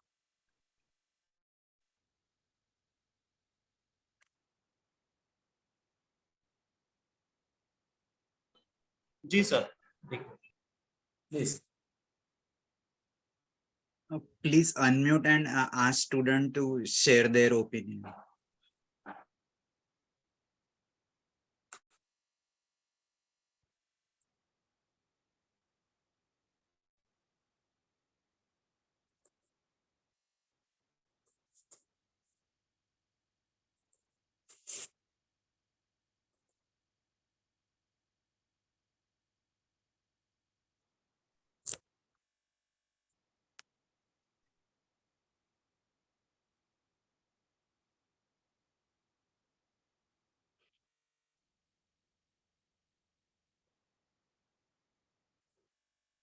Somebody talking or not?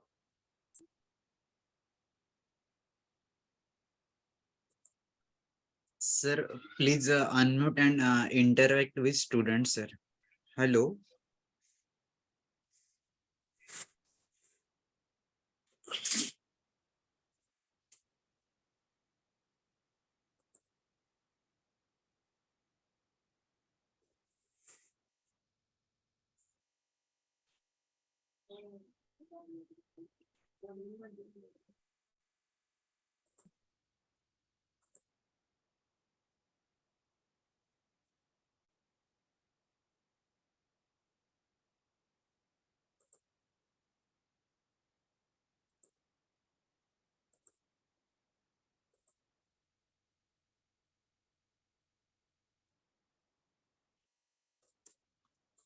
If it is not possible, then it's okay, no problem.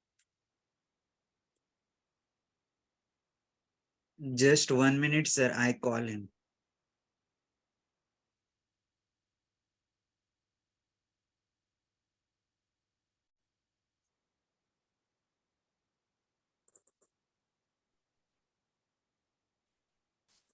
Hello, Yeah, it is. Hello. हाँ sir, हाँ sir, क्या any हाँ, कोई student अगर बात करना चाहे तो वो बात कर सकते. Any questions, any feedbacks. आप लोगों में से आप इस कार्यक्रम पर आधारित अपने विचार प्रस्तुत कर सकते हैं, या आपका कोई सवाल है वाटर सिक्योरिटी से लेकर तो आप पूछ सकते हैं, प्लीज.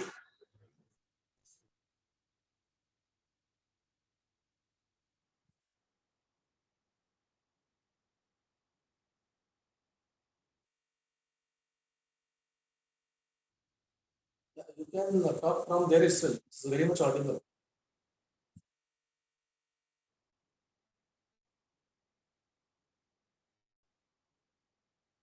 नाम बताइए.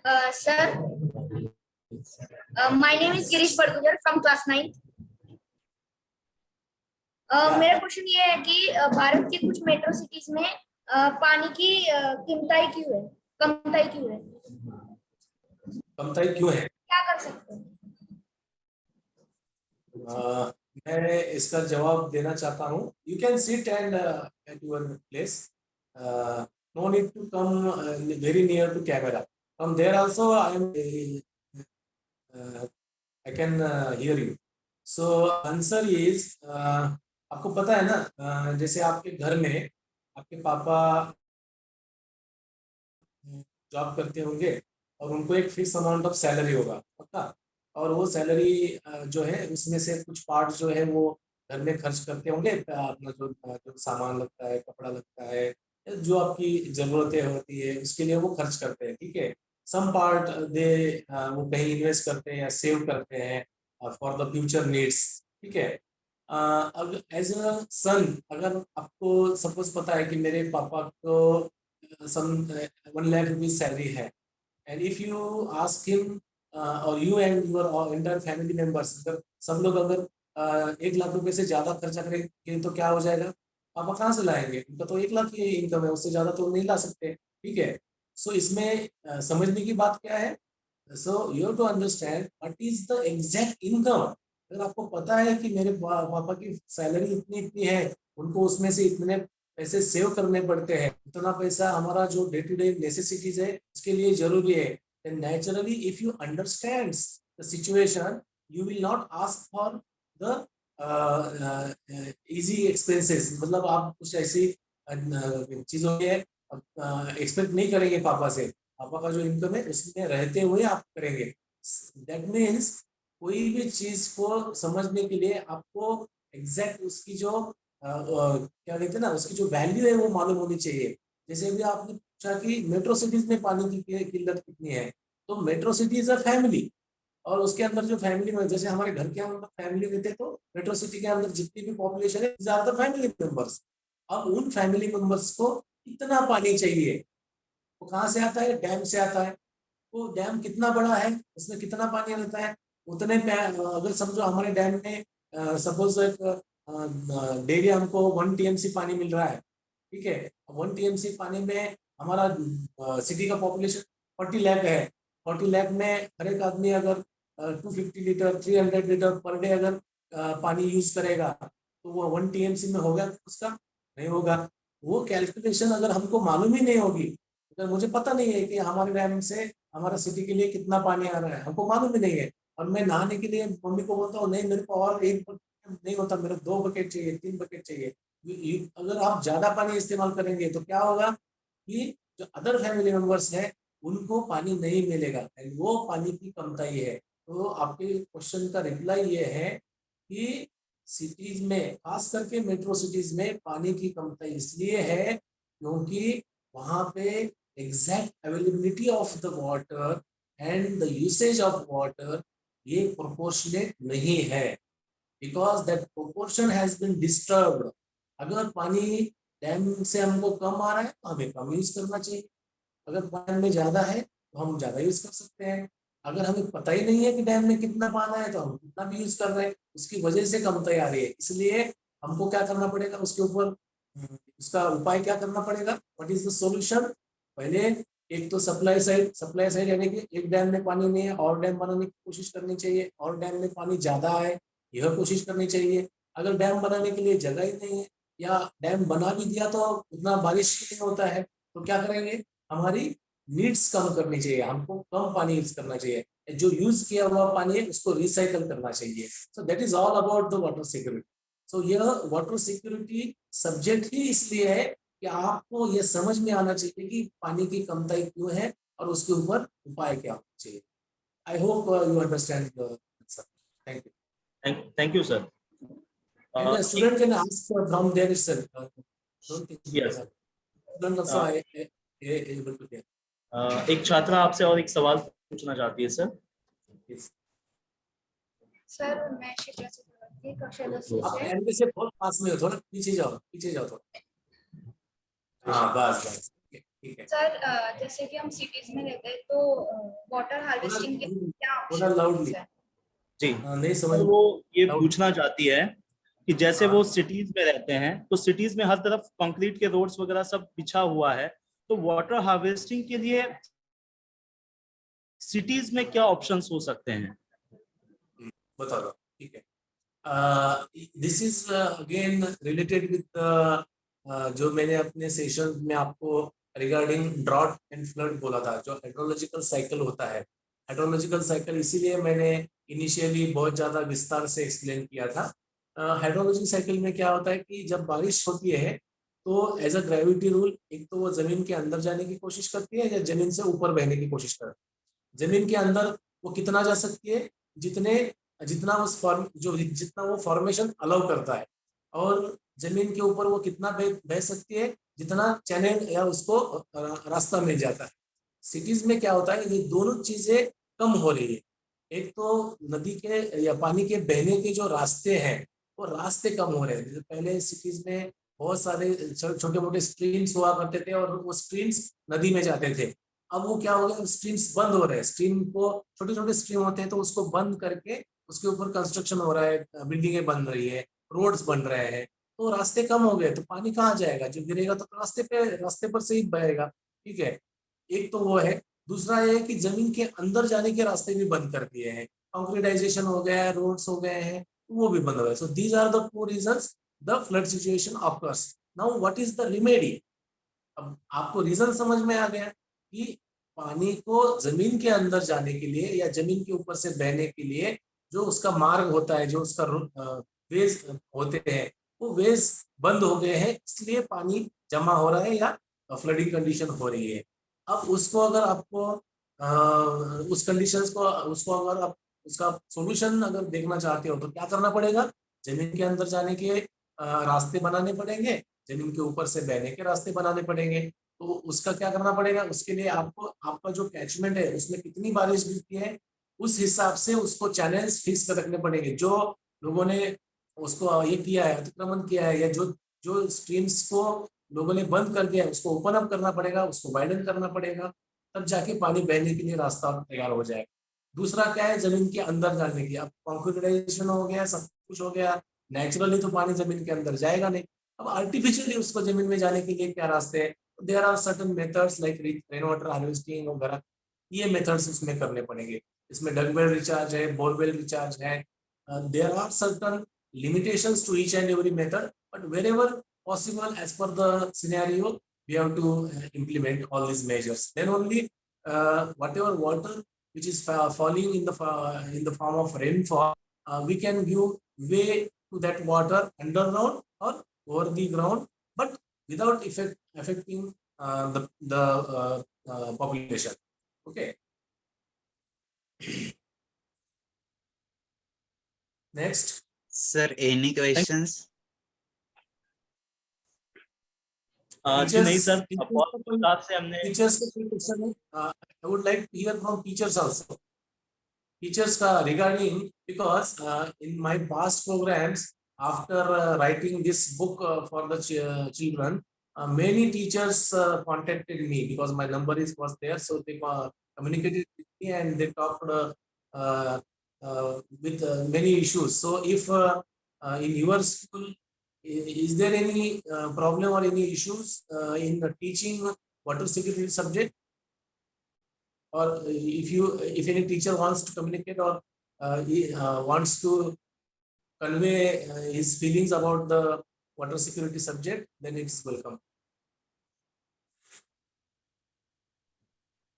जी सर, एक सवाल जो हमारे विद्यार्थी ने पहला पूछा था उसी से संबंधित है। मैंने सर कहीं पढ़ा था कि दक्षिण अफ्रीका के, जहां तक याद है, केपटाउन में ये घोषणा कर दी गई है कि कुछ ही वर्ष का पानी हमारे पास मुहैया है, इसके बाद हम शहर को पानी नहीं दे पाएंगे। और वैसी स्थिति लगभग बेंगलोर में बन रही है। तो क्या ऐसा संभव है कि वहां से पानी पूरा समाप्त हो जाए और वहां के लोगों को पानी ही ना मिले?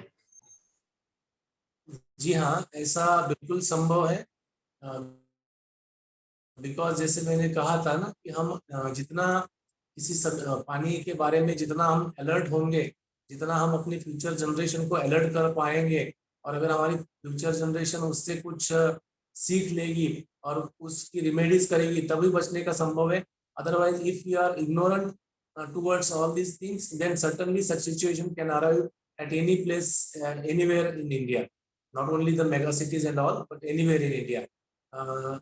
पुराने जमाने में भी ऐसी सिचुएशन थी. It is not only happening in Bangalore और चेन्नई और केप टाउन और लाइक दैट.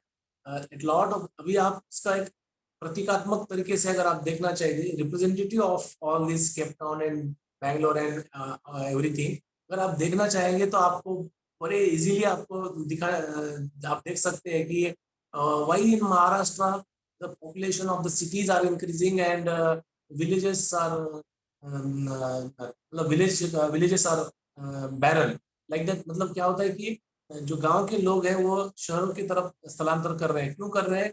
बिकॉज किसी भी आप शहर में कोई वॉचमैन है, सिक्योरिटी गार्ड है, या कोई ऐसा कोई टैक्सी विक्सी चलाता है, रिक्शा वगैरह चलाता है, किसी को आप पूछेंगे. मुझे ऐसे अक्सर मैं जब ट्रैवल करता हूँ तो मुझे इन लोगों के साथ बात करने की आदत है. और नेचुरली जब मैं उनको पूछता हूँ कि आप कहाँ से हैं, तो वो बोलता है कि मैं खानदेश से हूँ, या मैं मराठवाड़ा से हूँ, या मैं विदर्भ से हूँ. तो आप सिटी में, आप गांव में कौन कौन रहता है? कोई नहीं है, मैं, मेरी मिसेज, मेरे बच्चे, हम तो यहाँ रहते हैं. मेरे बूढ़े माँ बाप जो है वो गांव में रहते हैं करके बोलते हैं. तो फिर आप गांव छोड़ के यहाँ पे क्यों आए? गांव में आपकी जमीन वगैरह है? तो मुझे तो ऐसे भी कुछ लोग मिले थे जिनकी 30-30 एकड़ जमीन गांव में है, अपने गांव में है. And still that person is वो जो है शहर में एज अ सिक्योरिटी गार्ड काम कर रहे हैं या रिक्शा चला रहे हैं. तो मैंने उनको पूछा कि ऐसा क्यों? तो the plain reply was that there was no water. जब हमारे गांव में खेती करने के लिए हमारे पास पानी नहीं है तो 30 एकड़ जमीन होके भी क्या फायदा? इस वजह से हम गांव छोड़ के शहर में आ गए. So it is a migration. So this migration reflects that that particular area is divide of water, underground और सरफेस वाटर. उनको जितना पानी चाहिए खेती के लिए, पीने के लिए, जीने के लिए, उतना पानी वहां पे नहीं है. इसीलिए वहां से वो माइग्रेट होके सिटीज में आ रहे हैं. सिटीज में क्या है कि बड़े बड़े डैम्स, खास करके जो वेस्टर्न घाट का एरिया है जहाँ पे अच्छा बारिश रेनफॉल होता है, तो वहां से पानी उनको मिलता है. तो इसलिए सिटी में जो उद्योग है, इंडस्ट्रीज है, कुछ ना कुछ काम मिल जाता है, इसलिए गांव के लोग शहर से. लेकिन उसकी भी एक लिमिटेशन है. हर सिटी का एक, कोई भी सिटी है उसकी आइडियल कैपेसिटी रहती है. उस कैपेसिटी के बाहर जाएंगे तो उतना पानी वो सिटी भी नहीं दे पाएंगी, तो उसमें भी कन्फ्लिक्ट्स बढ़ेगी. आप सिटी में देखते हो कि टैंकर ये वो सब चल रहा है. हर सिटी में पानी की कन्फ्लिक्ट्स जो है प्रशासन के साथ चल रही है, और लोग आपस में झगड़ा कर रहे हैं पानी के लिए. तो दिस सिचुएशन जो केप टाउन वाली सिचुएशन है, it is already arrived in our surroundings. ऐसा नहीं कि वो केप टाउन में कंप्लीट ड्रॉट या कंप्लीट, जैसे आप देखते हैं कि पैठन जैसी सिटी है, आज औरंगाबाद में पैठन या ऐसा कोई और, देर आर प्लेंटी ऑफ, आपके खानदेश में भी ऐसे बहुत सारी जगह हो सकती है. Once upon a time they were the cities, but now they are like small tehsil and all these things. So ancient cities भी यहाँ से वहाँ शिफ्ट होती है because of the availability of the water. जहाँ पे वाटर अवेलेबिलिटी कम हो जाती है, बारिश का परसेंटेज कम ज्यादा हो जाता है, तो नेचुरली माइग्रेशन हो जाता है. अब वो क्लाइमेट चेंज एक ऐसी चीज है कि क्या माइग्रेशन से भी ये पॉसिबल हो जाएगा? अभी लातूर का आपने देख लिया, लातूर को तो ट्रेन से पानी लाना पड़ा क्योंकि वहां पे पानी पूरा खत्म हो गया था. तो ये सिचुएशन किसी भी सिटी के साथ आ सकती है, unless until we are we stop ignoring the these troubles. Thank you. जी सर, बहुत बहुत धन्यवाद. Sir, any questions now? Hello. No sir. Okay. Then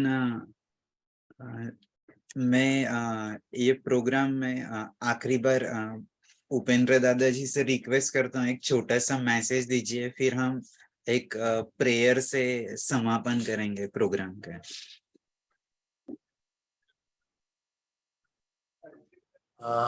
Message ये है कि in the start, in the beginning only, I think somebody said that our motto is मानव सेवा ही ईश्वर सेवा. ठीक है, तो जब आप कहते हैं कि मानव सेवा ही ईश्वर सेवा है, विच ईश्वर यू एक्सपेक्ट? बच्चों, अलग अलग रिलीजन के हिसाब से अलग अलग भगवान को मानने का ट्रेडिशन है. There are